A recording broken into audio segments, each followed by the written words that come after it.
Good afternoon, everyone. Today, we'll be going ahead with the Amd session. There are eminent speakers in this session. I'll be announcing the topics one after the other. I'll be introducing the first, along with me, the session will be co-chaired by Dr. Unnikrishnan Naya. Since NSS sir is busy with some other work, I'll ask Muna Madam, Benda Madam to be the chairperson for this session. So let me introduce the first speaker. The first speaker is Dr. Muna Benda Madam. She doesn't need any introduction. Senior VR surgeon, senior VR consultant from Shankar Netralaya, and being a teacher to many of us who are in this podium and speaking in this session.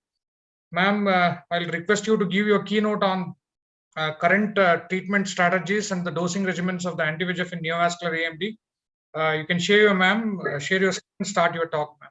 You just tell me whether you can see my screen. No? Yes, ma'am. The screen is not yet seen. Yes, not yet seen? Yeah, it's seen, ma'am. You can go ahead. Yeah.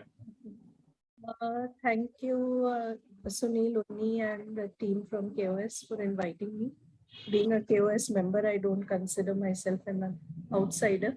And my first ever presentation was my thesis on AMD in KOS many, many years ago. So it's nice to be talking on the same topic, though this is a little different from my usual talks. It's more of theory and available literature. So I'll be sharing some information on the current and upcoming anti-VEGF therapies, more importantly, the dosing strategies for treatment of neovascular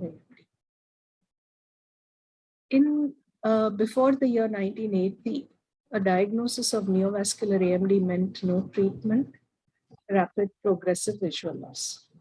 Whereas in the early 1980s, we had thermal laser, which resulted in retinal scarring and recurrent neovascularization. But we told the patients that yes, maybe immediate visual loss will be stable for the rest of your life.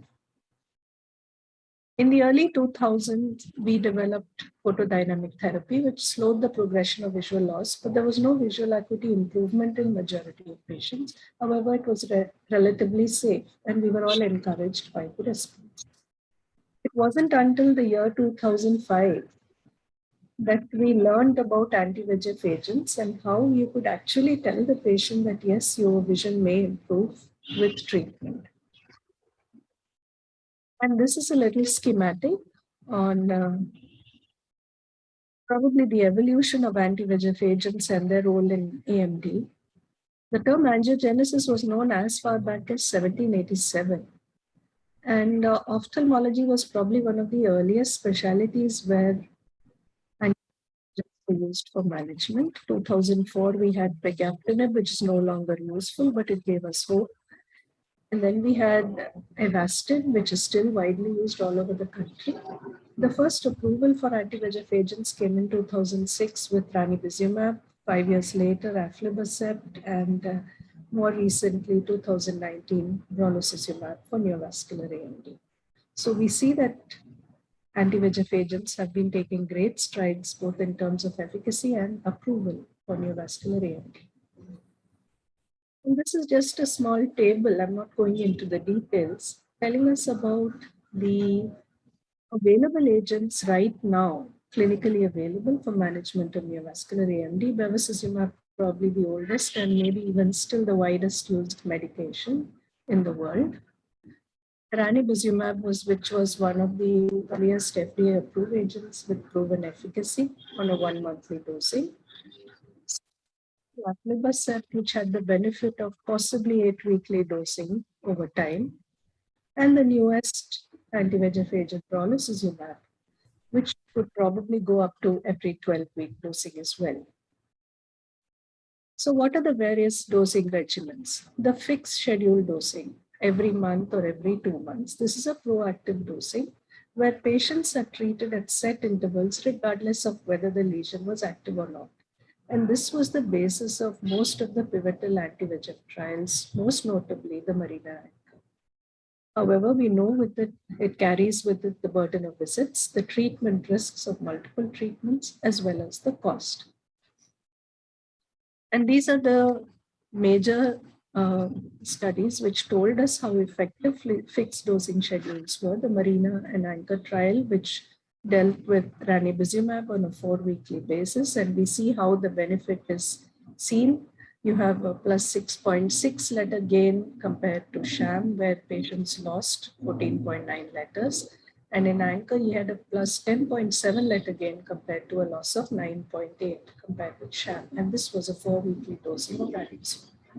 The View 1 and 2 studies compared ranibizumab with aflibercept, and they showed that aflibercept could be given every 2 months as well to attain a good visual recovery. So this is the way, as far as dosing is concerned. We started with monthly regimens, which were a little impractical, as we all know. We found that quarterly regimens of the peer study, that was an offshoot after Harbour and Marina, showed that it did not give the desired benefit. The CAT trials showed us the possible benefits of the PRN regimen. The View trial told us that aflibercept could be given every 2 months. Again, the Harbour trial gave us some results on the PRN regimen. And more recently, the Trend study told us that there was a possibility of having a treat and extend regimen, which would take the plus points of the monthly regimens and also somewhat a benefit of the PRN regimen. So what about PRN regimens? They are reactive. Here, treatment is withheld unless there is a defined sign of disease activity. And this is probably the regimen that is applicable and practiced in quite a large number of areas in the world. The benefits are it reduces the burden of injections, and it can give comparable results to fixed treatment schedules, or only if the patient strictly follows up.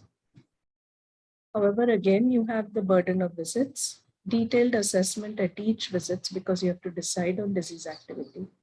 And real world studies have shown that there are often poorer outcomes.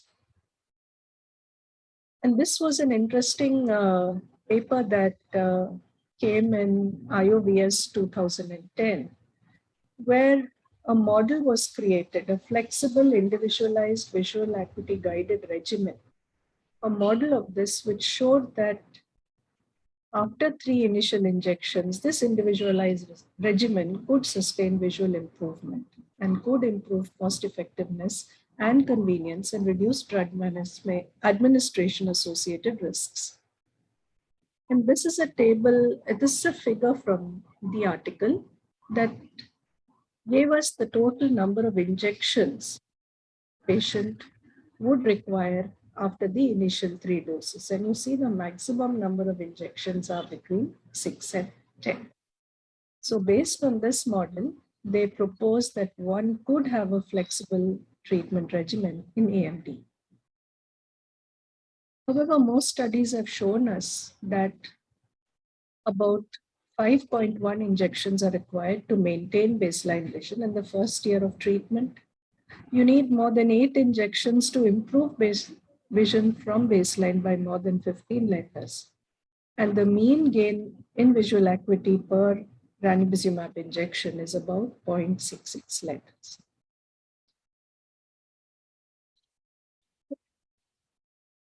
And this table also shows us that the more number of injections, the higher is the best corrected visual acuity. And this has been proven in other studies. However, there are also new drugs which could give comparative visual gains with lesser number of injections. So this brings us to the third type of dosing regimen, the treat and extend regimen. This is a proactive regimen where each visit involves treatment, but the visit is variable. And this would help to reduce the burden of both injections and clinic visits. And various patient factors need to be taken in: the disease activity, the state of the fellow eye, systemic health, and the patient preference. And what is the treat and extend regimen? Basically, you extend the retreatment interval by every 2 weeks if there is no disease activity for a maximum of 12 weeks. And if there is disease activity, reduce the retreatment interval by 2 weeks until the disease becomes inactive again.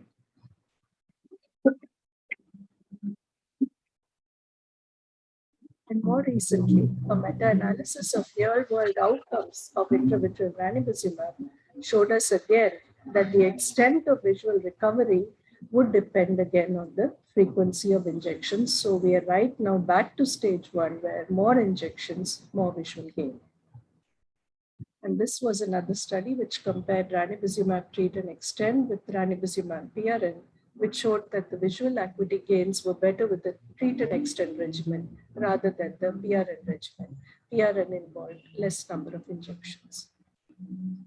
So what are the advantages and disadvantages of the treat and extend? The advantages are possibly fewer recurrence, better long-term vision outcomes, more likely to keep the retina dry, less patient visits because you're increasing the gap between visits. It's more proactive. The patients feel, yes, there is a guarantee of some injections being given. There's a reduced risk of hemorrhage. One can plan logistics and cost, better disease control stability. It can be individualized to a patient, and there's a more predictable injection workload.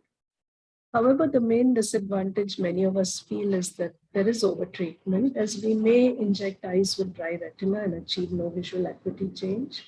There's a potentially greater risk of geographical atrophy when you treat inactive patients. There is an increased chance of getting an adverse effect, and there's limited evidence. And there was also a question of, does the drug matter as far as macular atrophy is concerned? And the rival study compared aflibercept and ranibizumab, and they found that there was no difference, not much difference in terms of macular atrophy. It was not significant when you compared ranibizumab with aflibercept. Similarly, the visual acuity gains. And then we also had the fluid study, which told us that, yes, it may be possible to tolerate subretinal fluid using a treat and extend regimen as well. And this is another interesting regimen. We have the observe and extend regimen. This is something like a PRN regimen. I think probably my practice more of an observe and extend regimen, where you keep observing the patient and treat only if disease gets active, but the follow-ups are fixed. And the observe and extend, the treatment is optional. Injection frequency may be reduced compared to the treat and extend regimen. Overall, fewer clinical visits, and the patient burden is also reduced. There are various other regimens, the observe and plan, the treat and observe, and the wait and extend, but they have not received much popularity. So we basically have a complicated menu card of treatment regimens, both fixed treatment regimens as well as personalized. And I think we need to identify as to which category a patient would fall into before we decide on their treatment regimen. Now, what does the future hold for us? There are new drugs, extended delivery options, and gene therapy. And the reason we need to look at the future is we know how impractical it is to indefinitely treat patients with monthly, bi-monthly, or even 3-monthly injections. And what are these new drugs? I've put brolucizumab in the new drugs because it's probably still not as widely expected.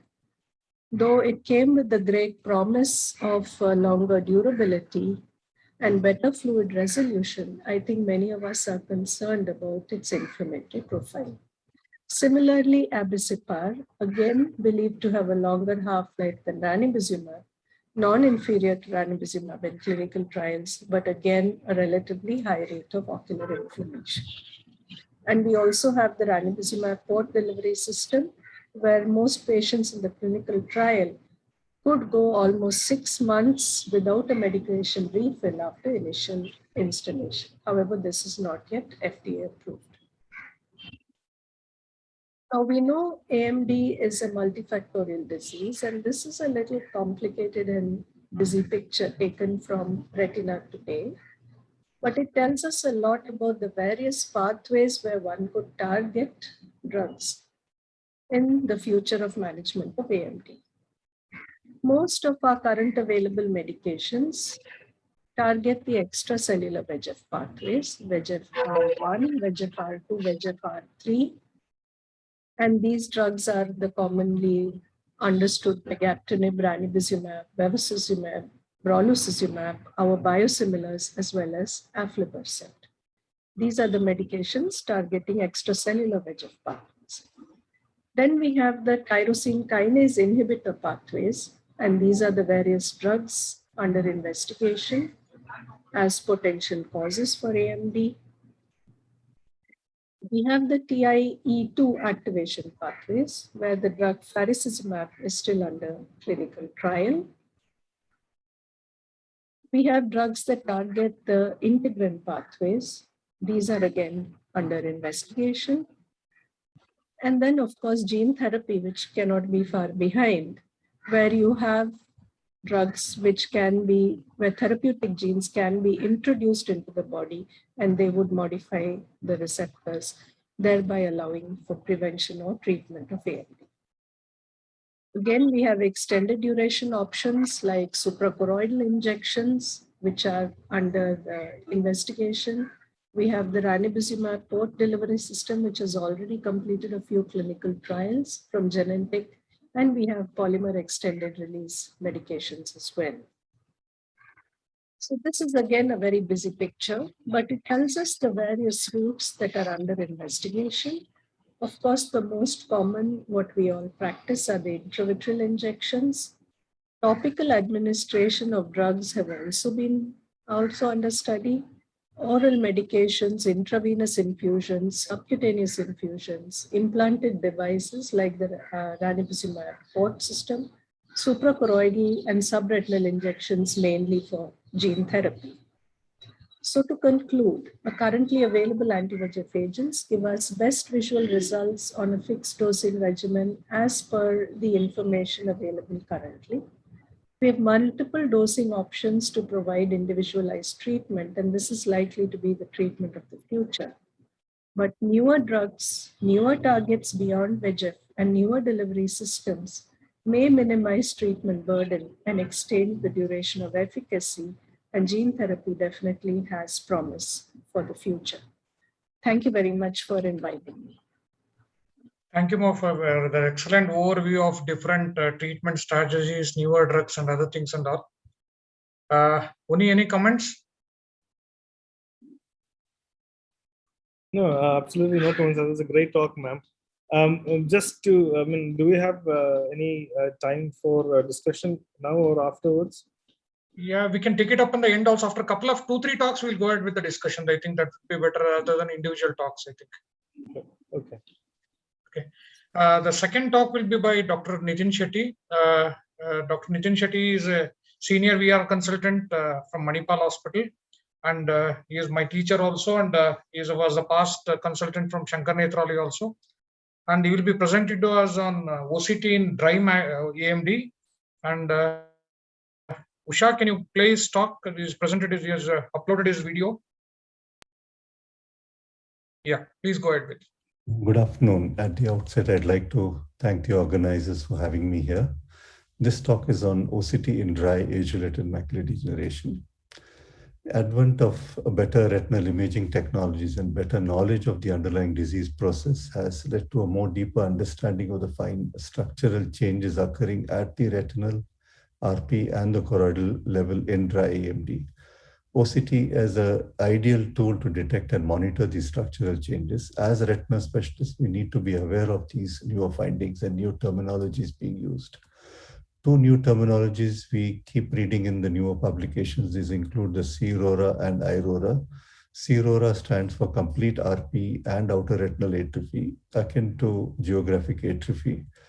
On OCT, they have been given specific definitions now. This includes region of choroidal hypertransmissions greater than 250 micron in diameter, zone of attenuation or disruption of RP greater than 250 microns, evidence of overlying RP degenerations. IRORA or incomplete RP and outer retinal atrophy have similar OCT findings are present, but do not fulfill all the size criteria of CRORA. This talk will deal with the role of OCT in detecting and analyzing events leading up to CRORA or geographic atrophy. This includes the Drosens and the different retinal and choroidal changes that are seen in dry AMD. We're also going to look at features conferring risks for atrophy, which indicates that these features are there. They're likely to progress to geographic atrophies. Drosens are hallmarks of AMDs, and they are accumulation of material between the RP and the inocollagenous layer of the Brooks membrane. On OCT, Droson shows varying contours, reflectivity, and internal heterogeneity. Soft Droson usually are dome-shaped with homogeneous, moderate internal reflectivity. Drusen may be associated with overlying focally thickened or thinned RP layer and which may correspondingly cause shadowing or increased transmission. Drusen, particularly soft Drusen located within the central subfields, are the features with highest known risk of progression to geographic atrophy. Early Drusen OCT pictures are quite characteristic. They are characterized by sub-RP accumulation of hyperreflective material between the RP and the Brooks layer, Brooks membrane.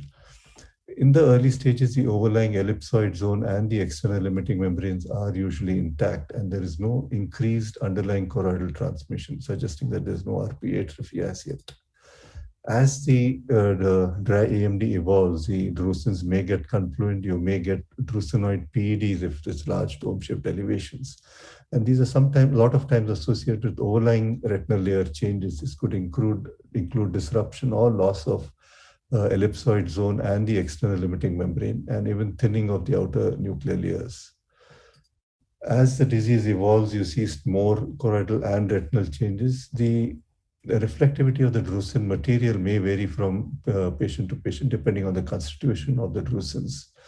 The overlying changes include the loss of ellipsoid zone and the external limiting membrane. And underlying, one may see increased choroidal transmissions, and this indicates a loss of overlying RP, which allows more light to go through into the choroid. All these features are suggestive that the patient has a high risk of progression to cirrhosis or geographic atrophy. A characteristic finding which carries a high risk of progression to cirrhosis is something called as hyperreflective crystalline deposits. These are also called as sub-RP plaques. These are hyperreflective linear lesions located within the sub-RP and the basal layer space. Shows high reflectivity in near infrared imaging, and these are different from the refractive calcified Drosens.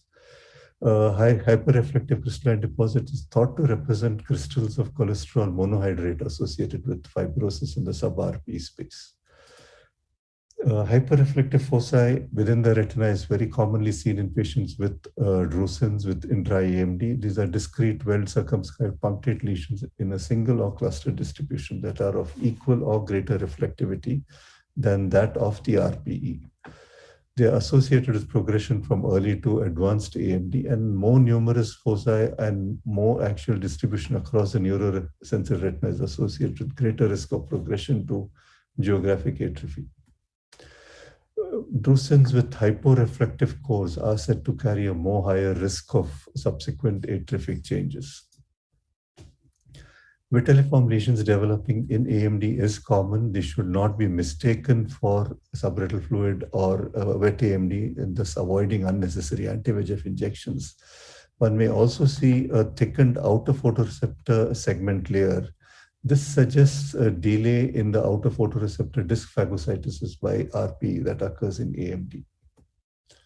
This is another patient with a quite sick prominent vitelliform lesion in the fundus, which shows corresponding hyperreflective material dome-shaped elevation, the material collecting between the RP and the retina and the photoreceptors.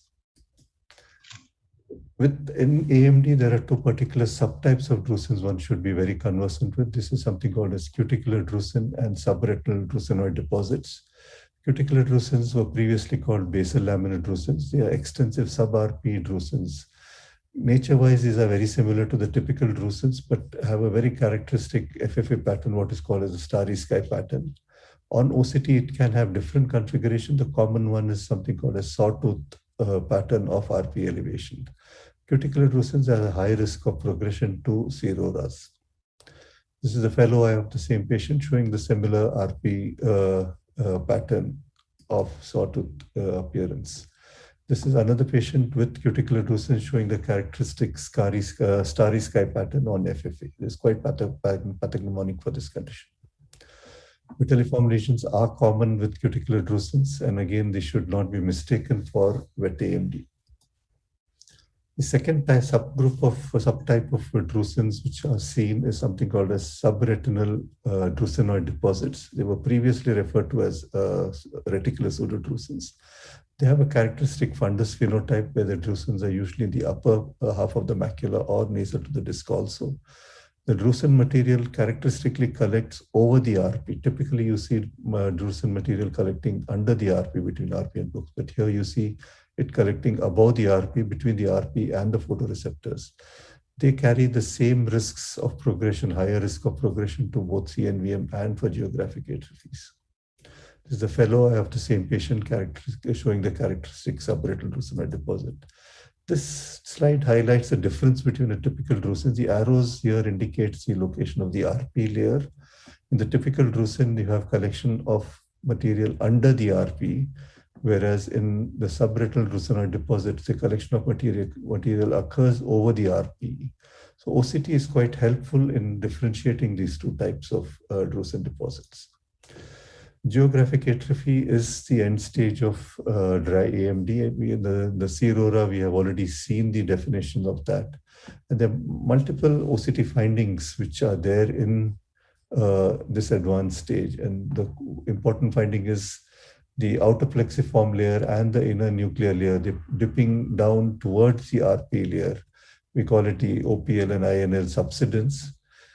We see characteristic hyporeflective wedge defects at the edge of the atrophy. These are very characteristic triangular hypoechoic lesions, which are said to be because of the more deflected Henle's layers.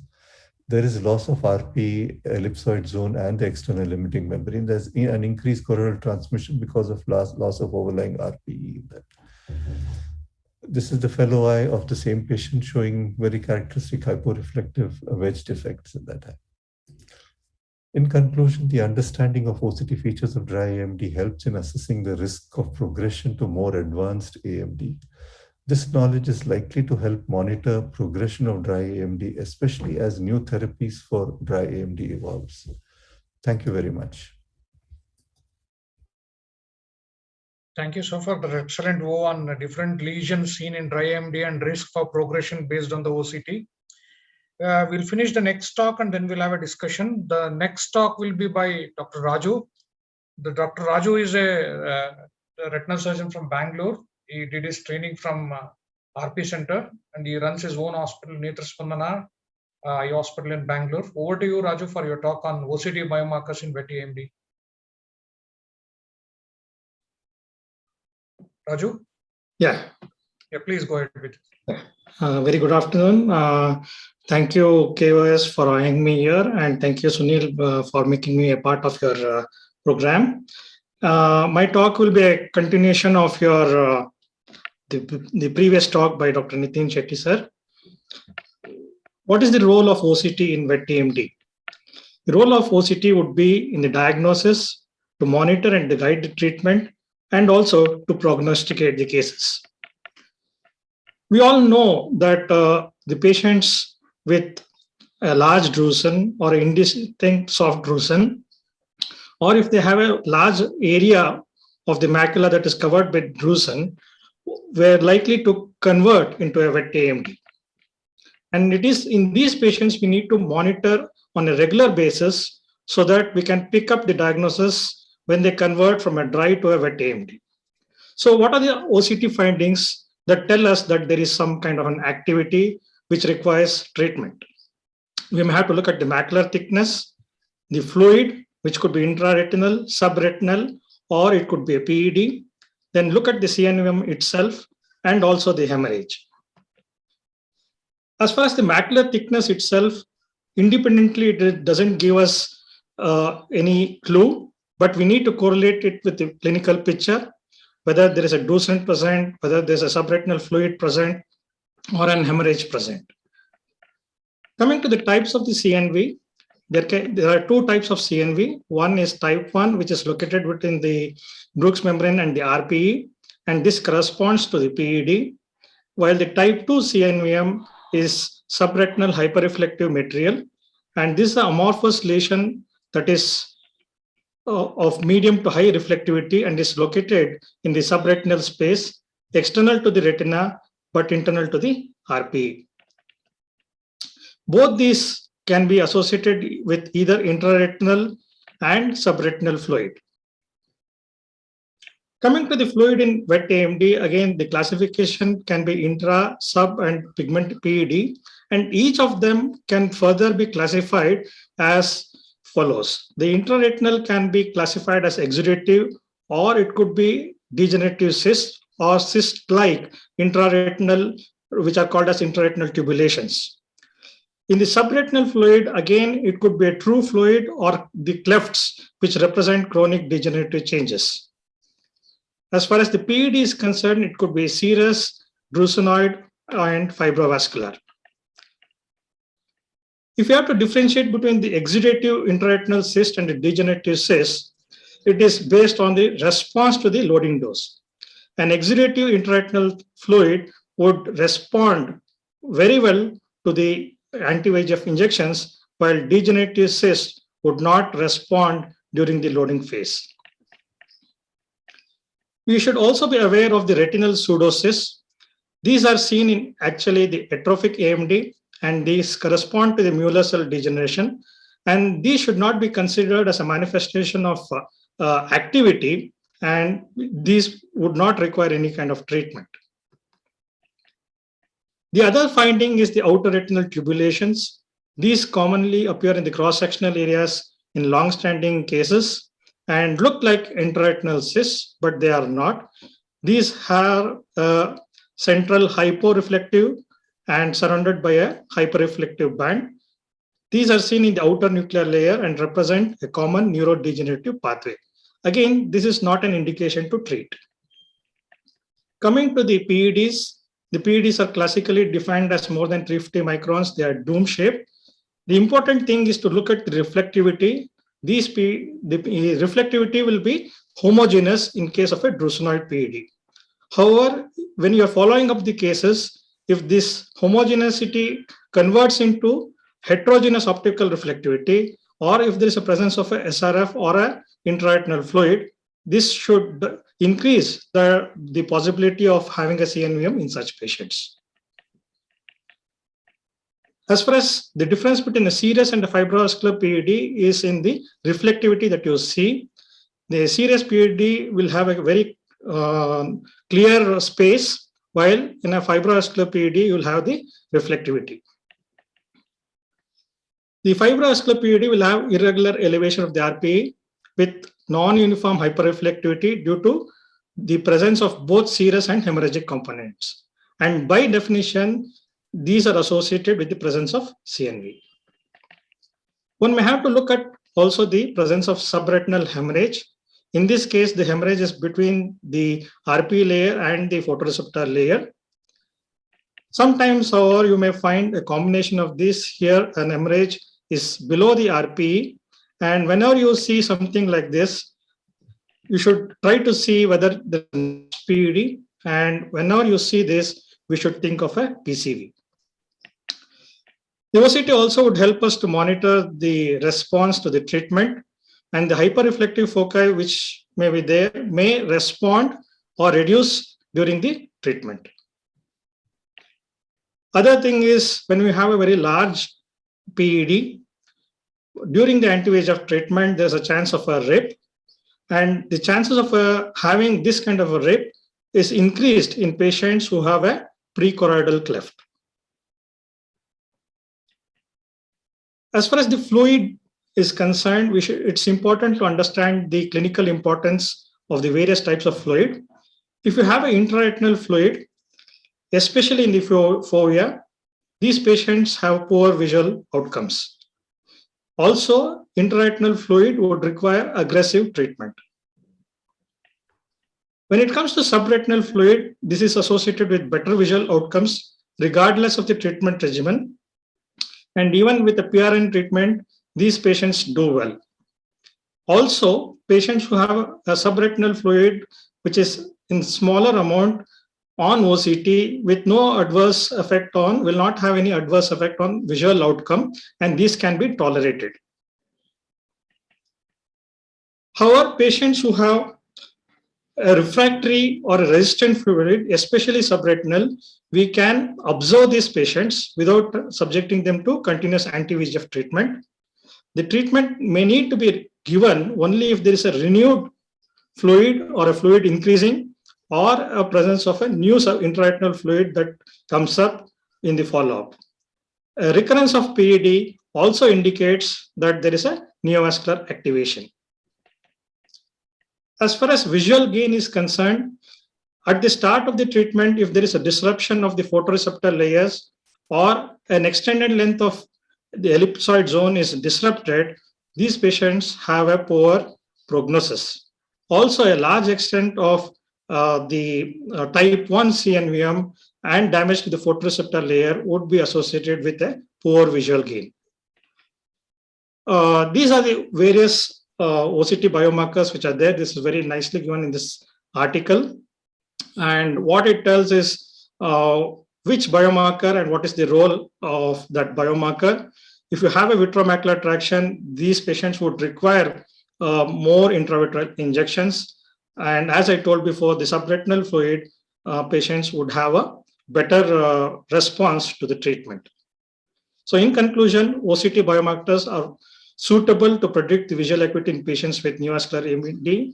To guide the treatment and follow-up of these patients, it will help us to guide our treatment protocol, and it will help us to improve the quality of the management of Wet AMD. Thank you very much.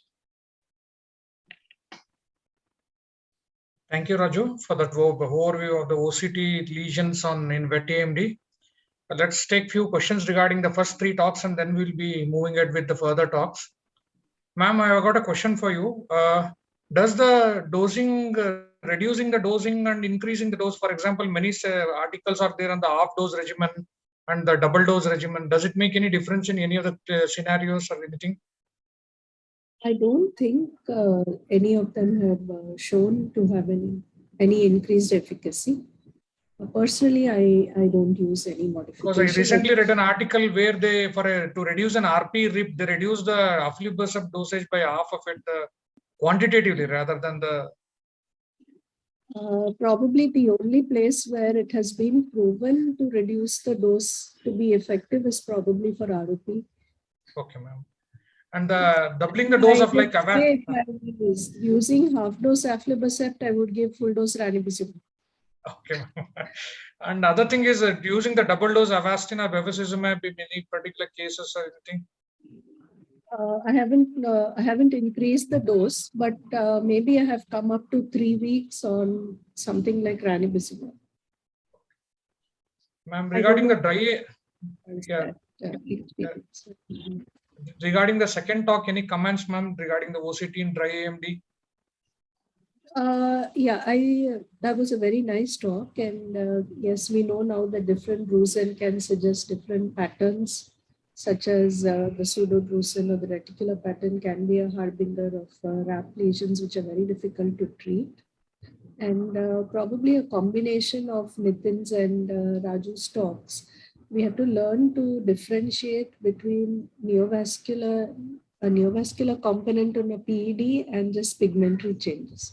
Because very often we see that little hyperreflectivity on the surface of a PED, which is because of long-standing nature. And sometimes, people keep treating those thinking it is neovascularization.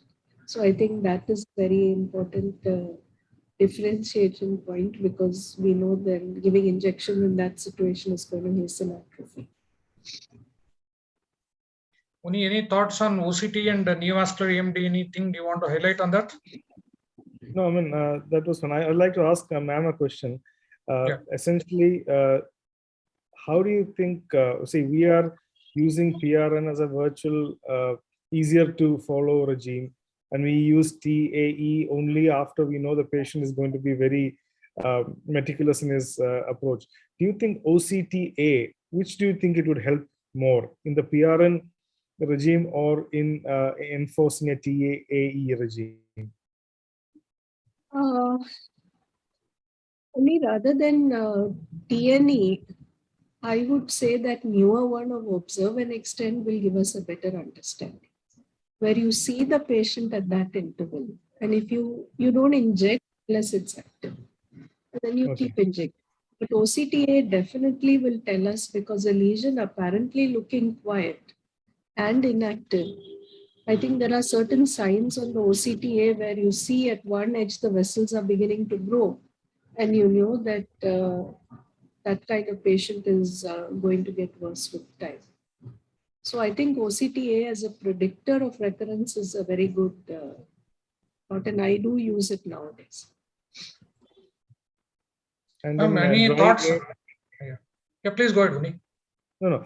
I was wondering, what are the patients in which you would recommend an OCT follow-up in dry AMD?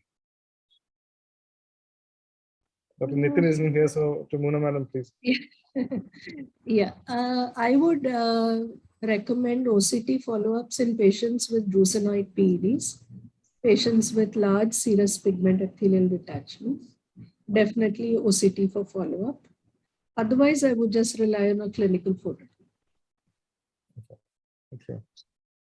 Ma'am, I have a question for you. You said that the OCTA can pick up the lesions earlier and probably you may have to treat them. But on one hand, we are saying that a small amount of subretinal fluid with a stable vision is okay to leave. And on the other hand, we have this confusion of having a OCTA which is telling us to treat early. It's not telling us to treat. Yeah. Because if it's inactive, I would still not treat. I would still not treat if I just see one edge starting. But definitely that tells me I can't wait for 2 months or 3 months to see the patient next. So it will help you to call these patients early, make this decision of calling him early and treat him earlier. Can I take a point on that, please, also? The first point you said was that you're looking at an early formation of new vessels in OCTA. And the second point you said was stable SRF. These are slightly different in the way that the first point, you are talking about an evolving membrane in many cases. So if you see a non-exudative membrane, the basic point that is brought out there is that this patient, according to studies and my experience, in a year's time, there is roughly a 20% chance of forming to develop activity. Okay. When you are talking about stable SRF, we are talking about a situation where a status quo has been reached. That is, there is only the membrane, either by form of maturity, the membrane is not increasing. The membrane is supplying, probably, it is supplying some amount of surrogate vasculature to the RPE. Therefore, pursuing it aggressively, wiping out the vasculature and ending up in RPE atrophy is a concept between stable SRF. So in one case, you have an evolving membrane, and in the second case, you have a membrane which has reached some amount of a status quo. Okay. Ma'am, I have one question. Sunil, may I ask one question? Yeah, please go ahead. Please go ahead. We'll finish it off. Hello, ma'am. Yeah, go ahead. I'm feeling nostalgic like VR class in SN now. Ma'am, I have a question. Basically, does recent onset serous PED would indicate any treatment, like, serous PED only? Otherwise, we don't have anything. But cases which we follow up and we see a recent onset serous PED, should we think considering treating those or just watch? No. If I see a recent onset serous PED, I would image more carefully to see whether there is evidence of neovascularization at the borders. And if there's none, then I'm not going to treat. Probably I would not just take the horizontal and the vertical frames. I would go all around, maybe even do an OCTA or an FFA ICG. Even in PCV cases? Even in PCV cases? No, if there is PCV with a new serous PED, then definitely we will consider it as active. But it tends more to have a serosanguinous than just a serous PED, whereas a RAP lesion is more likely to have a serous PED. Okay. Thank you. We'll go ahead with the next talk by Dr. Unnikrishnan Nair. The Unnikrishnan Nair is a chairman of Chaitanya Group of Eye Hospitals, Kerala, and his keen interests are retinal imaging. Unni, over to you regarding your talk on Oct in neovascular AMD. Usha, can you play his talk? He's uploaded his talk previously on the Google Drive.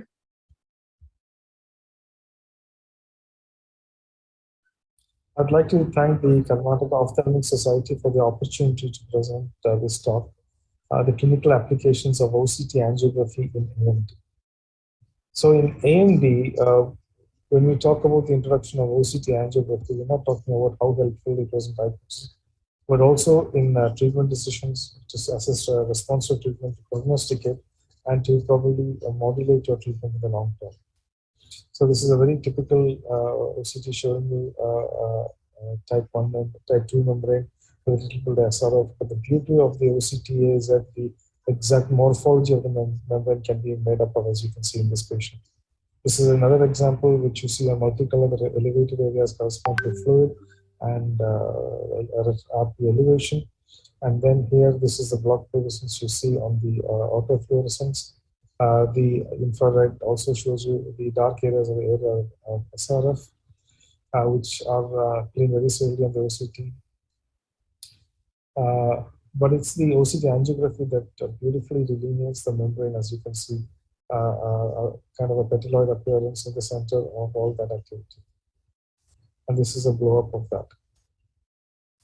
Here's another example where you see a lot of fluorescent leakage, and the ICG also shows, does not show any leakage at all. But when you can virtually mark the dimensions of the membrane. But here you see the correct morphology of the membrane, that is vessel by vessel, anastomotic channel by anastomotic channel, and the whole membrane is delineated, as demonstrated here. There are certain conditions where the tremendous advantage is derived by using the OCT, and just go look at them. That is, the first is a non-exudative membrane. Here you can see an area where you see a double layer sign, a slight waviness of an elevation of the RP. But the true nature, you can see a small vascular network when you do an OCT at this particular point, which shows that this was harboring a non-exudative neovascular membrane. Here's another example where you see an elevated PUD, and the avascular slab shows a vascular network, as you see at the bottom right picture. This is a close-up of that very image where you see, in the absence of fluid or hemorrhage, you can see a neovascular network underneath the. This is a more extensive one where you see a extensive proliferation of the retina in the absence of significant activity outside of a. So the when you screen diabetic dry AMD, you find there is a person, you can see the presence of a neovascular network. And in one of our studies, we found in 8 of the 100 eyes with dry AMD.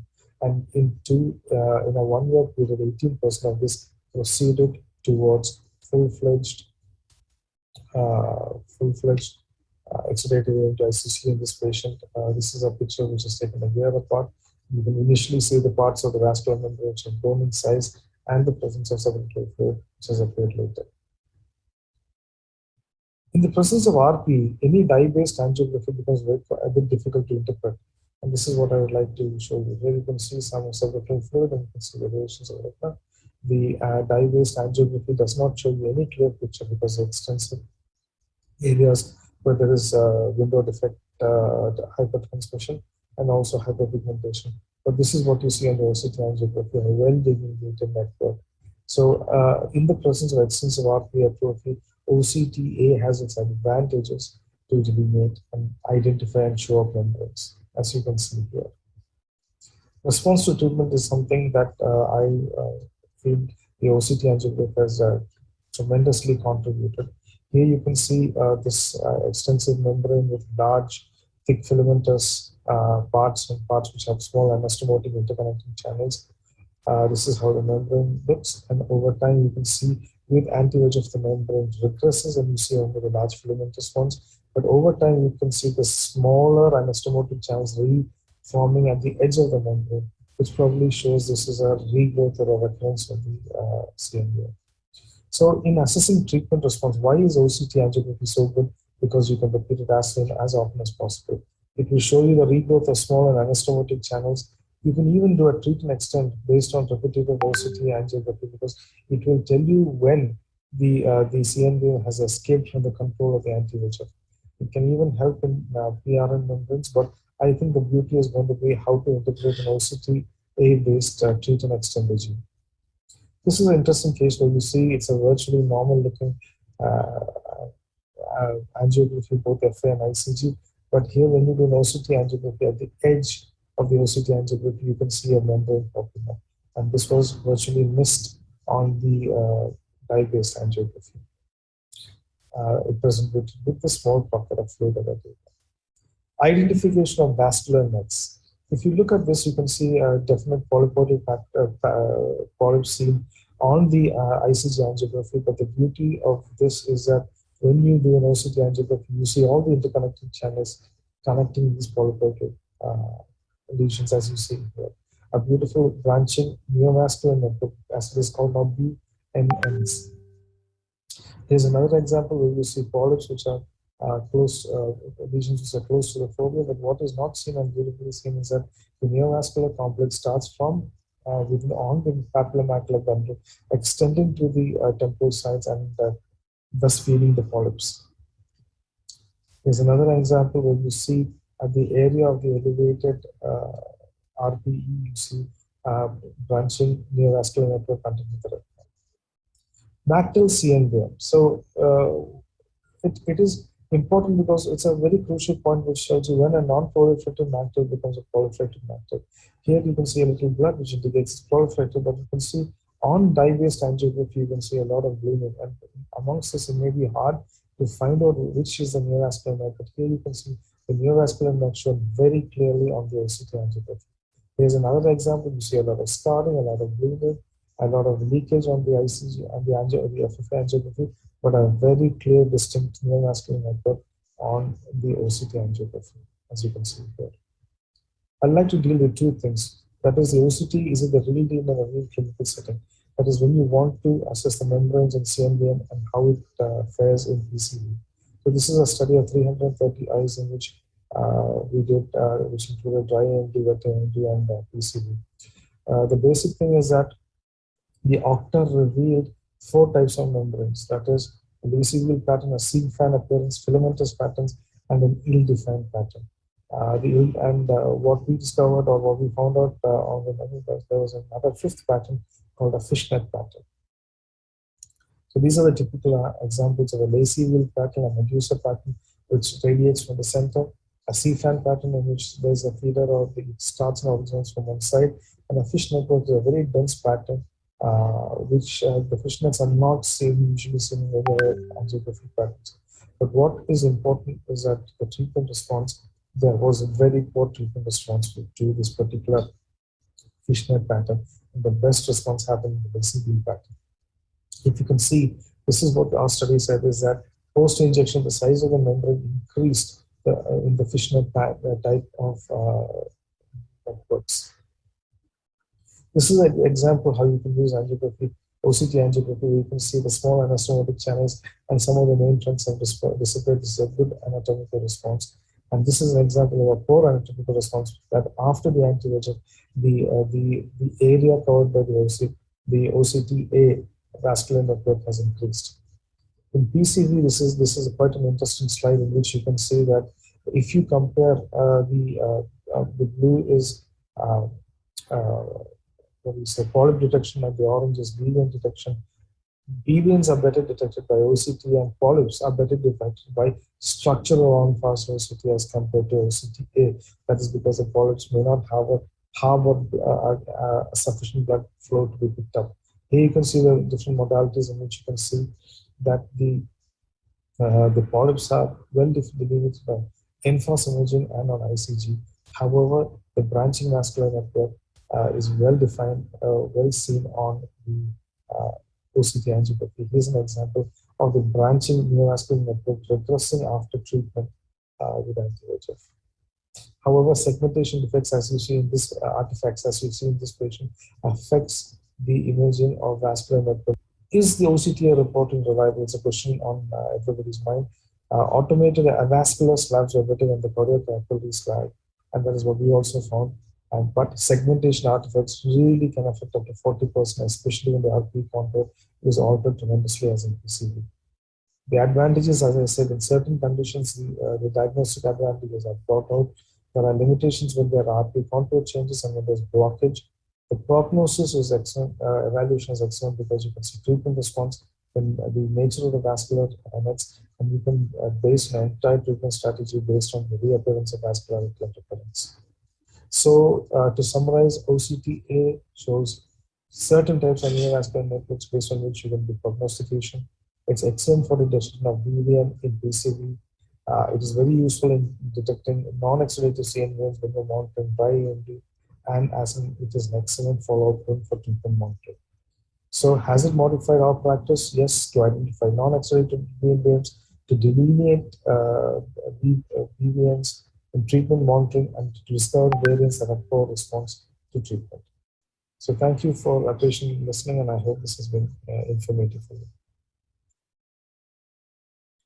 Thank you, Uni, for that excellent overview on Octa. We got 3 more talks. We'll finish all those 3 talks and then we'll have a discussion in the end. The next talk will be by Dr. Sachin Maholi. Is a vitreoretinal consultant and is a medical director of Netradarshana Eye Hospitals from Belgaum. He'll be talking to us regarding the Wet Amd look-alikes and its variants. Over to you, Sachin. Usha, can you play his video? Yeah, video is uploaded. Yeah. Good afternoon, everyone.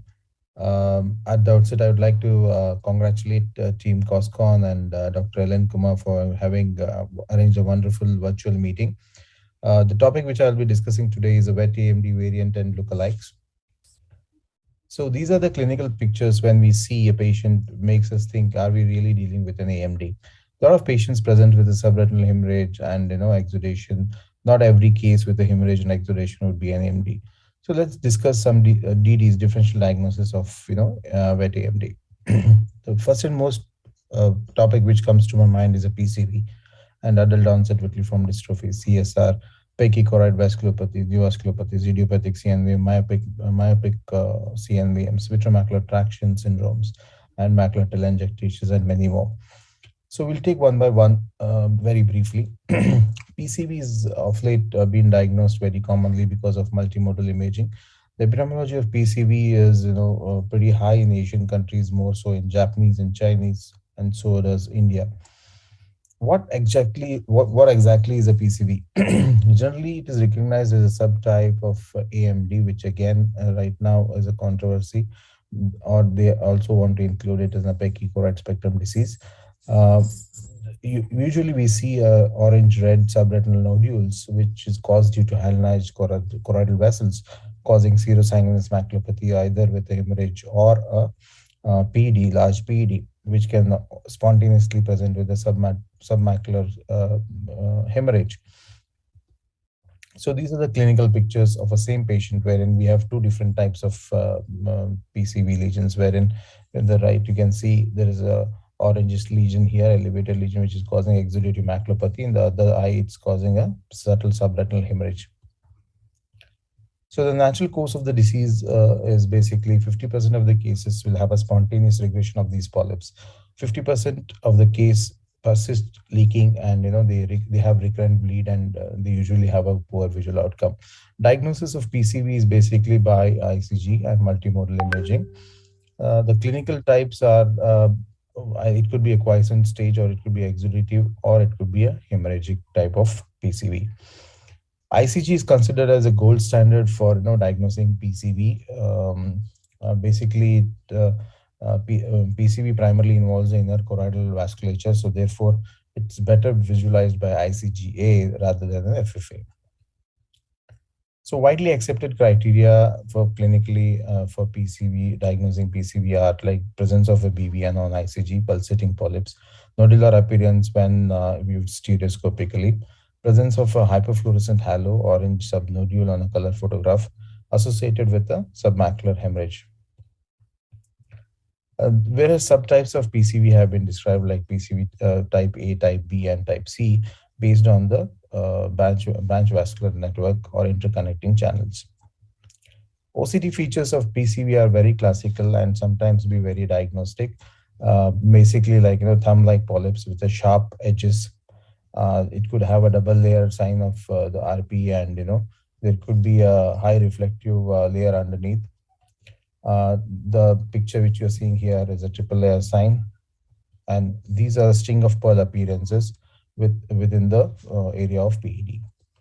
So specialized OCT specifically like enhanced depth perception imaging, it provides us a very good picture of a choroid.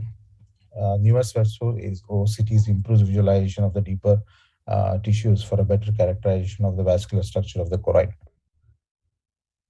So basically, what is the treatment of PCV is we usually treat them with laser photocoagulation if the lesions are very away from the macula, it's away from the FAZ, which are accessible to the laser, or we can do a PDT in some certain cases.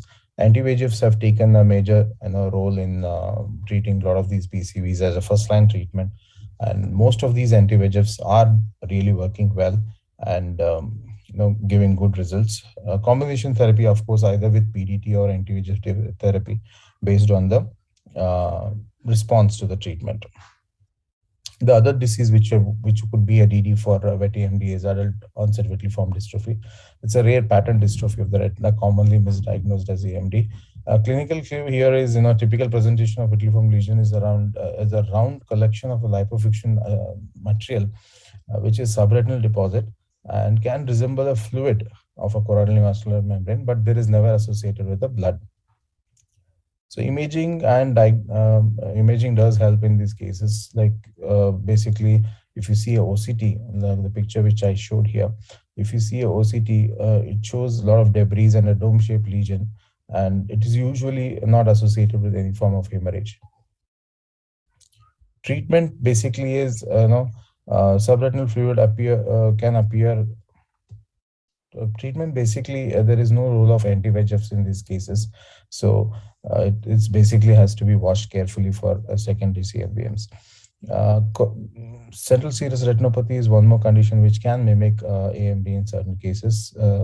This condition is generally, as we all know, is because of increased steroid levels, either because of medication, exogenous source, or endogenous source like stress or chronic diseases, and even in pregnancy. This can be a differential diagnosis of a PCV as well. The primary manifestation usually involves appearance of subretinal fluid, which keeps on building up over a period of time, and there could be multiple PEDs, which we can see on a OCT. Diagnosis becomes more complicated if CSC presents with secondary CNVM, because once there is a CNVM, you cannot tell whether it's a secondary to CSC or a PCV. FA is a primary imaging modality for these cases, wherein we can actually find out where the leak is from. OCT is a supportive diagnostic tool wherein it helps us follow up these patients and understand the disease progress. ICG allows us to find the leakage in the RP. So treatment of CSC is like basically it's a self-limiting disorder, as we all know. Laser to the focal leaks if it is away from the FAZ. PDT has also been a good modality of treatment. Certain drugs have been tried like rifampicin and spironolactones.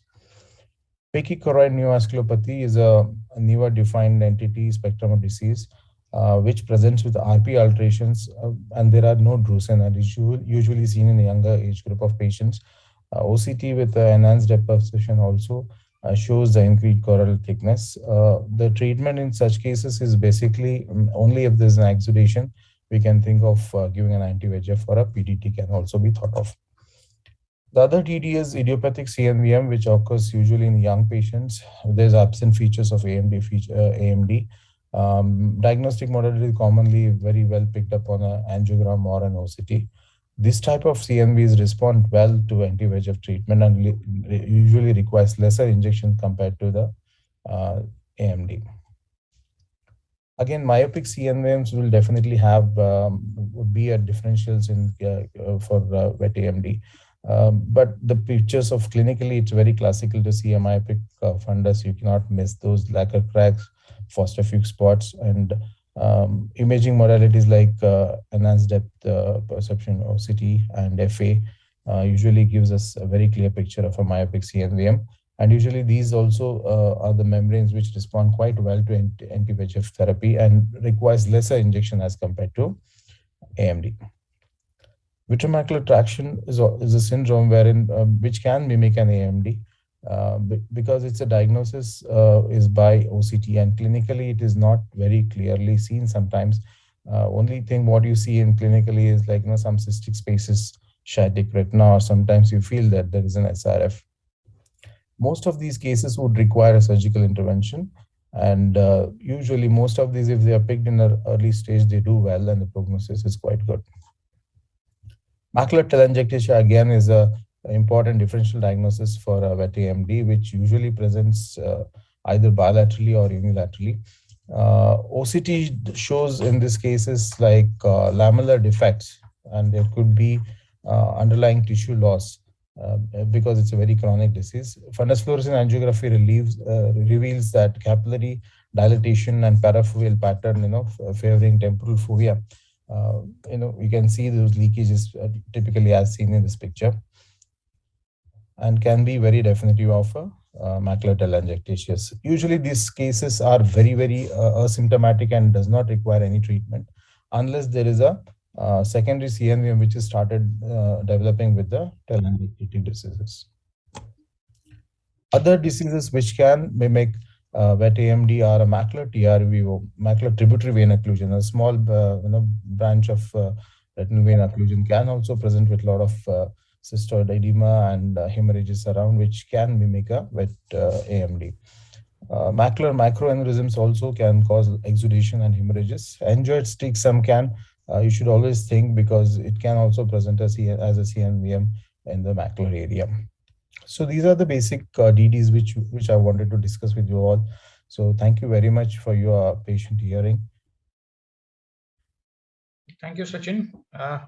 Let's move on to the next talk, and at the end of 2 talks, we'll be having the discussion. The next talk will be by Dr. Divyansh Mishra. He's a retina consultant from Shankara Group of Eye Hospitals, and he's working in Bangalore. Over to you, Divyansh, for your talk on refractory CNVM. Yeah, thank you, sir. Yeah, tech team, can we play? Usha, can you play his video? So this video is not uploaded. It's uploaded already. Uploaded in this Google Drive. Just check it 1 second. Okay, I will check it. Doctor, please play the next. Dr. Sunil. Yeah. Please go ahead with my talk, and then we'll have Divyansh. Divyansh, you have your presentation ready if they have not received. Yeah, I have it, sir. Yeah, no issues. Yes, sir. I have it. Yeah. Divyansh, you can play from your live only rather than going for the recorded version. You can play it. Okay, sir. Sure. So my slides are visible, hopefully, and I'm audible too. Yeah. So good evening all, and thank you for the opportunity to present, and thanks, Dr. Aylin. So the topic for my talk is how to approach a refractory CNVM. So this is a case where we are seeing that after the injection, the vision has not, the response is not seen very clearly. We can see that So we can see that the SRF is still there, the PED is still there, but this is after just 1 injection. What to do next? So there is no response. So this is what my talk is. So what we do is we need to understand what are the general recommendations on optimal management of patients in an NAMD or a neovascular AMD. Assessment of the response, how the assessment has to be done. One is the visual function, the vision is very important, and other morphological parameters like OCT. And other things which are important to diagnose or confirm are FFA. If there is an availability of ICG that helps us differentiate between PCV, TRAP, or if there is suboptimal response for the injections. The response to the anti-VEGF therapy can be divided into good, partial, poor, and non-responsive, depending upon how the response is. If we think that it is at least a 75% of whatever the lesions were there, like SRF, IRF, or intraretinal fluid, or the central retinal thickness, if it is decreased, we think if it's 75%, it's good. And it has to have more than 7 letters of improvement. If the vision is very good, like 70 letters and above, then we have to think whether, because even a single letter would matter. Partial would be somewhere between 25 to 75% and 1 to 5 letters of visual improvement. Poor would be 0 to 25. There can be new SRF, IRF, which may come up, or no letter gain, which can be there. Non-response is where there is no response at all, and along with that, there is worsening, like PED, which is worsening. and the vision is actually decreasing. So this is the first case which we were discussing, that we didn't find any response because of the anti-VEGF. Then the causes, as we have seen over here, it's showing a PCV, and that was the cause. So the catch in these circumstances are, one, if there is a retinal atrophy or a retinal fibrosis, it would be a confounding factor. The vision may not improve. There may be little minimal fluid over the scarred area, which is not actually a leaky fluid. Yes, ORTs are not active fluid leakages. And if there is a PED presence, we need to see if the PED is resolving or worsening to show whether the disease is active or not. Morphological and functional features sometimes may not correlate. The primary response have to be assessed first visit after the third injection, and the secondary response beyond 1 month after the third injection till 11 months. And the late response is beyond 12 months. What is tachyphylaxis? Something we would think of that the patient is having tachyphylaxis or tolerance to the anti-VEGF. So it is diminished therapeutic response to the drug following repeated administration over time. What are the factors? Most important is the frequency, dose, and if there is antibody which already the patient has. Yes, the last but not the least, desensitization or upregulation of VEGF receptors. So what is treatment resistance? That we are treating and suddenly we face a resistance. It can be because of increased fibrosis within the lesion, maturations of the vasculature, increased VEGF expression, shift of the biological pathway signals transduction. As Madam was suggesting, there are multiple pathways, not only VEGF. So that can also get activated, or they are already active and become hyperactivated. Other are pro and angiogenic signaling pathways which can be there. And treatment resistance can occur in initial therapy or over a period of time. It can be because of false diagnosis, either because of acquired vitelliform, CSC, or PCV. Ideal is to have at least 1 week or 2 weeks of follow-up after the injection to understand whether there is actually non-responsive. How would we manage a suboptimal response? Important is to increase the dosing, increase the frequency, or switching to different anti-VEGF, or combining with the PDT or a steroid what we have. So coming to our second case, this is a case of a PCV which was under treatment. As we are seeing, this is right eye is showing BVN at the macula. In the left eye, there is some area of suspicious BVN. Patient was having the left eye, which was better eye, which the subretinal hemorrhage, as we are seeing, initially we started with bevacizumab, but yes, the response is not good. The PED is worsening and the SRF is also increasing. So we shifted to aflibercept. But over a period of time, what we are seeing in the right eye, also the lesions have got activated. So again, aflibercept is given. As we are seeing, this is a poor response, which is happening over a period of time. We had added on PDT. Yes, it was a very large PED, but yes, we had to take a calculated risk where right eye, we did a full fluence, left eye, we did a half fluence exactly on the area where we wanted. But why did we do PDT in this case? As we can see over here, the previous ICG is not showing an area of polyp in the left eye, but the newer ICG was showing a polyp at the edge of the PED. So that was the reason why we thought of doing a PDT in this case. So after that, yes, the resolution was continuing. We were giving injections in between. The response was not adequate. So we thought of doubling the dose of aflibercept. Yes, there are not randomized studies, but that is what we had in our hand to do best at that time. And as we are seeing, the last image on this page is that the PED actually had doubled over there, and there was a big SRF, and patient had metamorphosis, but still vision was maintained.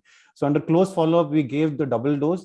Again, we repeated an ICG to see that whether there is new lesions which are coming up. Yes, there are new lesions which are seen over there, which are proliferating again at the edge of that PED. Continued with aflibercept for some time, and then again we did anti-VEGF and then a full fluence PDT in both the eyes. As we can see, after the full fluence PDT, yes, the lesions are near to control, but again the SRF has started to come up in the left eye.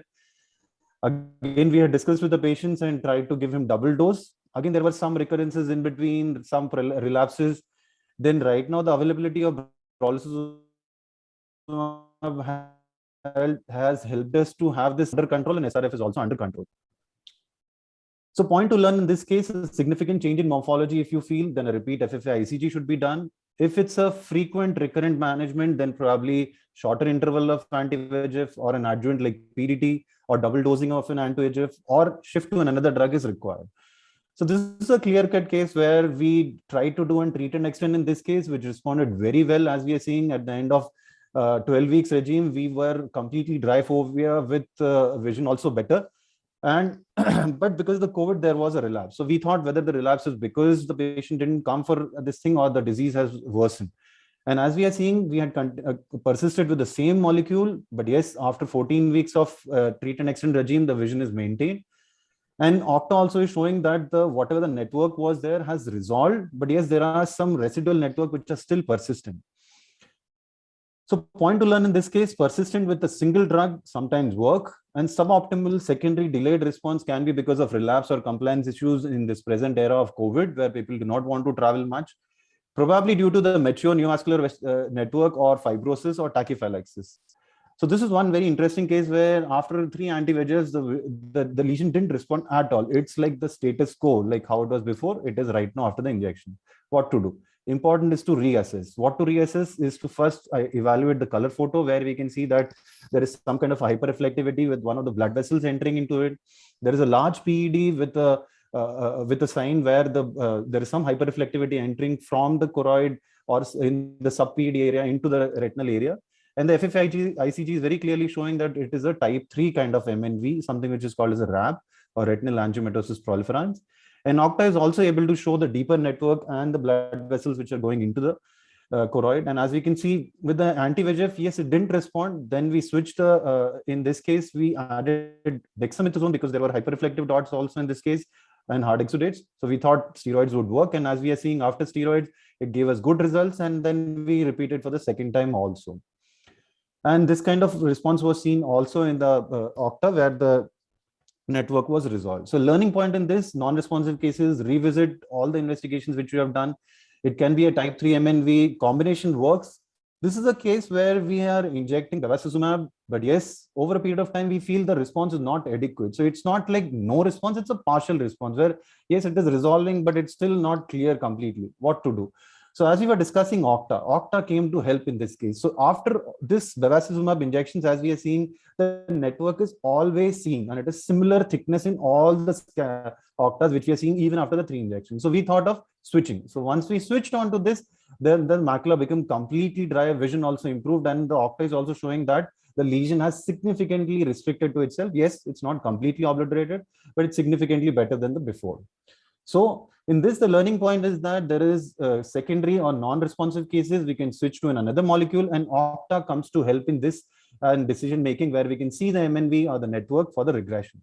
Very important case. This is a case which FFA is showing some kind of a late staining, and color photo is showing that there is, yes, some kind of a subretinal yellowish green mass lesion which is at the macula. Some hemorrhages are there also over there. And in OCT, there is a lot of SRF is there. And after treatment of 3 or 4 injections, there is no change at all. So no response. What is this? This is not SRF is what we are seeing. This is something which is called as an ORT, which is very well visualized on an NFAS image. As we can see, there is a video which is much better. As in the video, we can see the NFAS would be showing us that pseudo-dendritic kind of pattern with a large cavern in the center, which has elongations in the edges.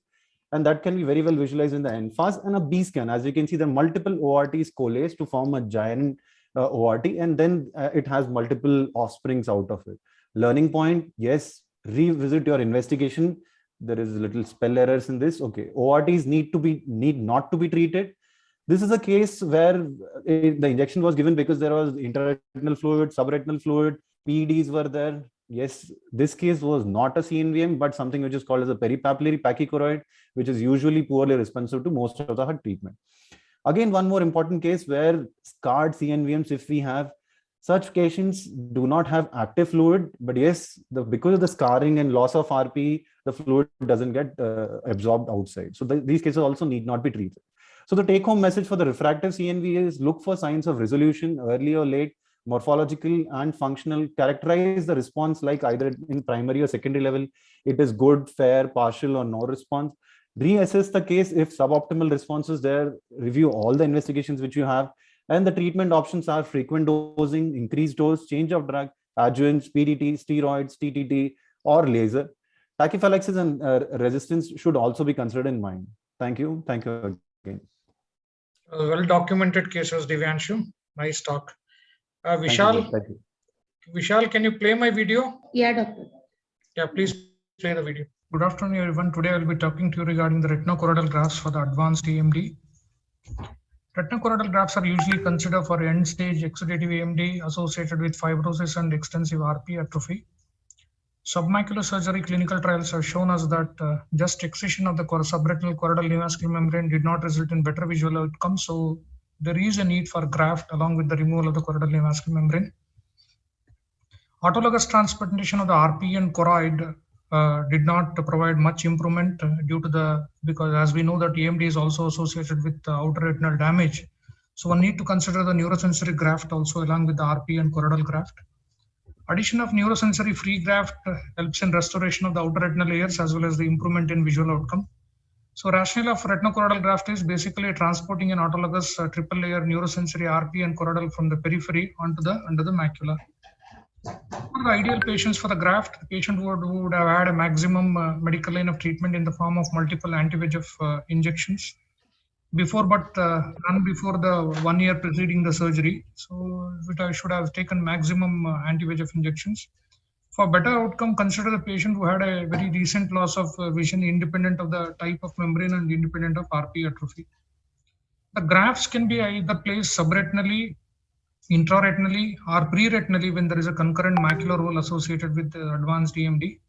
In both subretinal and intraretinal placement, one need to induce a detachment. Unlike preretinal the placement of the graft, one can place the graft through the macular hole itself.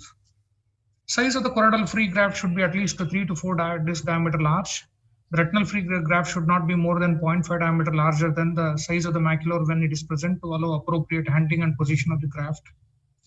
Let me share a video of retinochoroidal graft. First, triamcinolone assisted PVD induction and complete removal of the cortical vitreous done.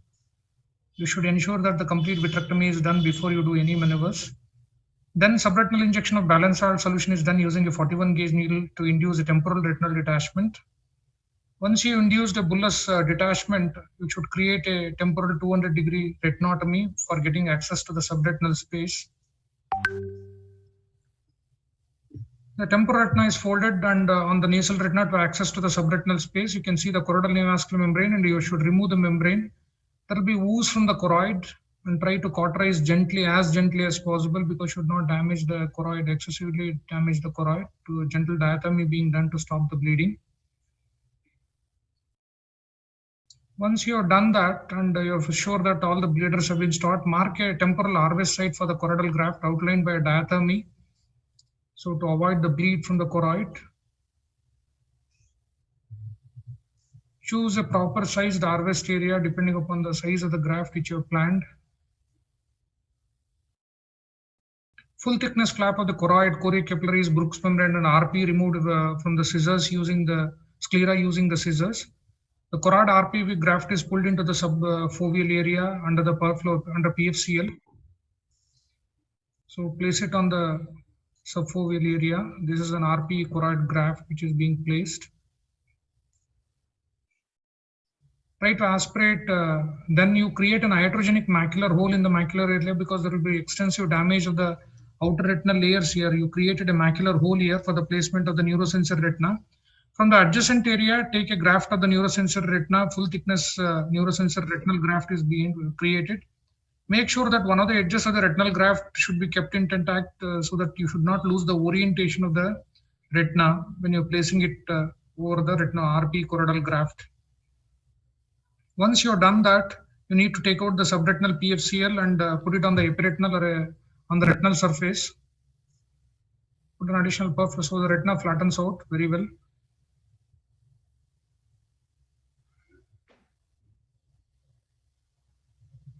Once you have done that, now you need to handle the neurosensory retina. Pull it onto the where you created a macular hole. Residual edge of the neurosensory retina flap is now freed, which was earlier left behind. And pull the neurosensory graft and put it over the area of the macular hole which you have created over the RP choroidal graft.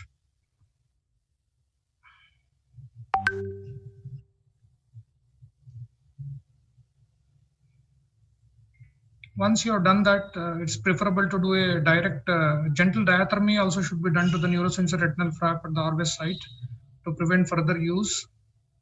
Retinotomy edge is lasered and direct PFCL silicone oil exchange was done, and preferable to use a high density silicone oil because you tend to keep the oil for a much longer time in these patients. So anatomical success basically can be assessed by using imaging modalities like OCT, Octa, and FFA and ICG. The functional by assessing the best corrected visual acuity, and microperimetry is a very useful tool for assessing the macular function. Intraoperatively, one can encounter the subretinal hemorrhage during the harvesting the graft. Post-operative complications, sometimes the graft atrophy, epiretinal membrane formation, dislocation of the neurosensory retina graft from the deeper RP choroidal free graft. PVR can be noted, the retinal detachment and fibrosis of the free graft also can be seen. What are the concerns with the graft? Even a limited post-operative hemorrhage surrounding the graft or overlaying the graft can induce a fibrous encapsulation of the graft, especially on the choroidal side, which inhibits the free graft revascularization and functioning. Another concern is when you take out the RP from the periphery, whether it maintains an identical functionality as compared to the RP from the macular area is another concern. Synaptogenesis, especially the photoreceptor cells and the dendritic and horizontal cells, whether there is a exact synaptosis goes in a proper order, or there could be ectopic synaptogenesis, so which could alter the functional outcome in these patients.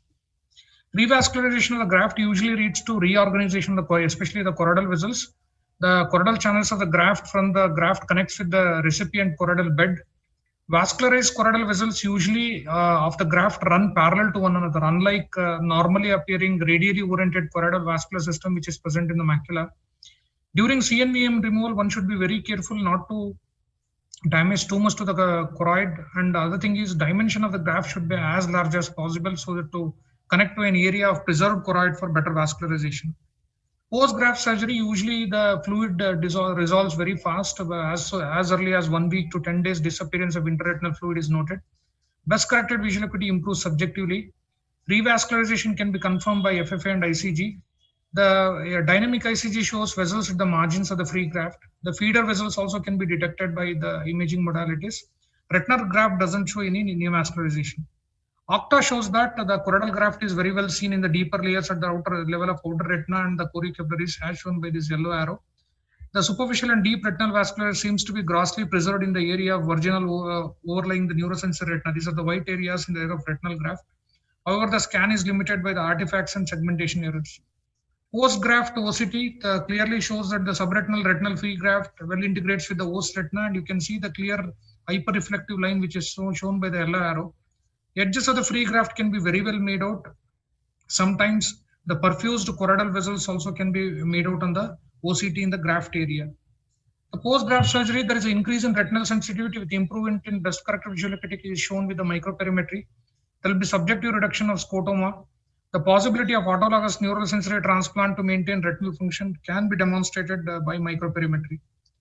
As you can see here, there is a pre-op photograph showing an outer retinal tubulation as well as subretinal hyperreflective material. There will be gradual restoration of ELM and ellipsoid zone in the graft area post-graft. So it shows that functional ability is recovering post-graft. So in conclusion, the combined autologous RP, choroid and neurosensory retinal free grafts is a potential surgical alternatives, especially in eyes with an end-stage exudative AMD. With this, I would like to conclude my talk. Thanks for your patient hearing. We have 5 more minutes for the conclusion of the session. Ma'am, I have a question for you. The non-exudative CNV on Octa, how often to follow up and how long to follow up these cases? Non-exudative CMDs, I would follow them every 3 months with an AMSLA because most of these patients have good vision. So if they are intelligent enough to follow up an AMSLA, then I would follow them up once in 3 months.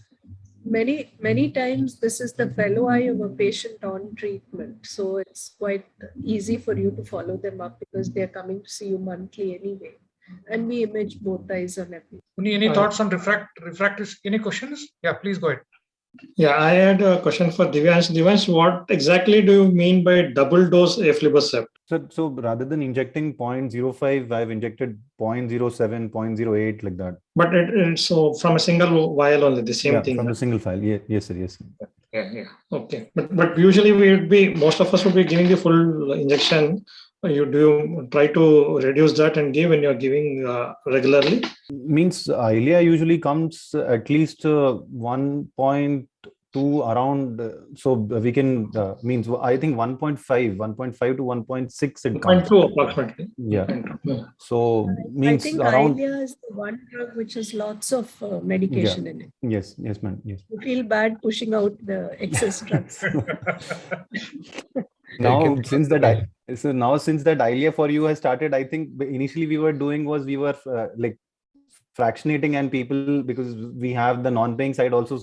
So we were keeping that little 0.08 for the non-paying side in certain cases. But now because it is very easily available, like, because the actual cost comes down to 24, 23 like that. Right. Uni, when we would like to switch, actually, ideally, the Divyanshu showed excellent cases of misdiagnosis and ruling out some of the conditions which can mimics like AMD. When you would like to ideally switch in AMD cases to another drug? No, that's a really good question. See, these are questions which I mean, it's very hard to quantify because we're looking at the patient, we're looking at many things of the patient. For example, each of Divyanshu's case had a point, and suppose all of them come on the same patient. You're looking at RP changes, looking at geographic atrophy, you're looking at previous treatment, you're looking at CME versus SRF, you're looking at BMT even as a cause of non-resolution of SRF. So if you have an uncomplicated lesion which hasn't responded, that is one of the simplest examples where you think of a switch maybe first. So the challenge for me there would be to define, okay, is it a non-response?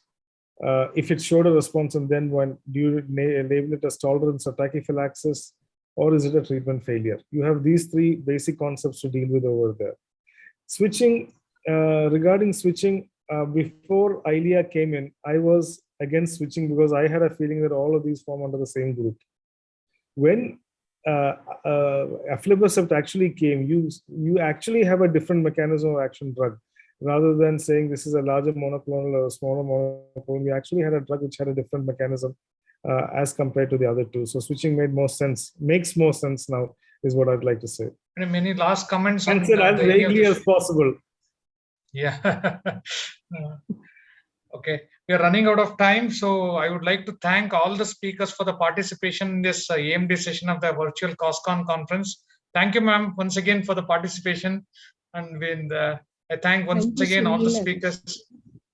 Thank you, Sunil. Thank you. That was a wonderful video so that you showed us. Thank you, ma'am. Thank you. Thank you, one and all. Thank you Once all. again, we'll conclude the session with this. Thank you. Thank you so much. Thank you. Bye.